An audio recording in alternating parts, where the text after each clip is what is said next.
Myanmar বর্ডারের হতে সাগর পথে একটি ইয়াবার চালান আসছে চট্টগ্রাম অভিমুখে। গুপ্ত তথ্যের ভিত্তিতে আমাদের অভিযানিক টিম 15 নম্বর ঘাট এলাকায় গমন করে এবং সেখান থেকে নৌযানে করে আমরা সাগরের ভেতরে চলে যাই এবং সেখানে সাগরের মাঝখানে একটি ফিশিং বোটে 9 জন আসামি সহ 3টি ইয়াবার বস্তা পাওয়া যায়। মাছ যে ধরনের বস্তায় ক্যারি করে সেই ধরনের বস্তার ভিতরে ইয়াবা ছিল, 3টি বস্তা পাওয়া যায়। অতঃপর আমাদের অভিযানিক টিম সেই বস্তাগুলো জব্দ করে নৌকা এবং আসামি সহ বস্তা খুলে তার ভেতর থেকে মোট 50টি ছোট ছোট কাঠ পাওয়া যায়।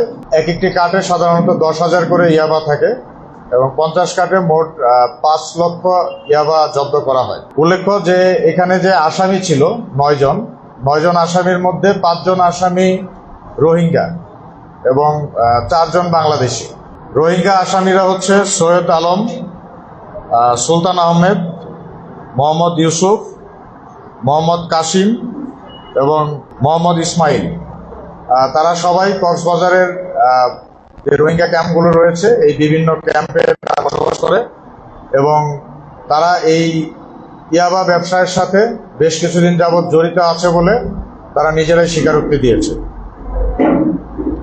এছাড়া সাথে আরও যে 4 জন বাংলাদেশি ব্যক্তি পাওয়া যায়, শাহ আলম, আজমউল্লাহ, মোহাম্মদ ফারুক এবং সানাউল্লাহ, এই 4 জনেরও বাড়ি টেকনাফ এলাকাতে এবং তারা দাবি করেছে যে তারা ফিশারম্যান এবং এই বোটটি তারা প্রায় 4 মাস ধরে মালিকের কাছ থেকে ভাড়া নিয়ে ব্যবহার করছে।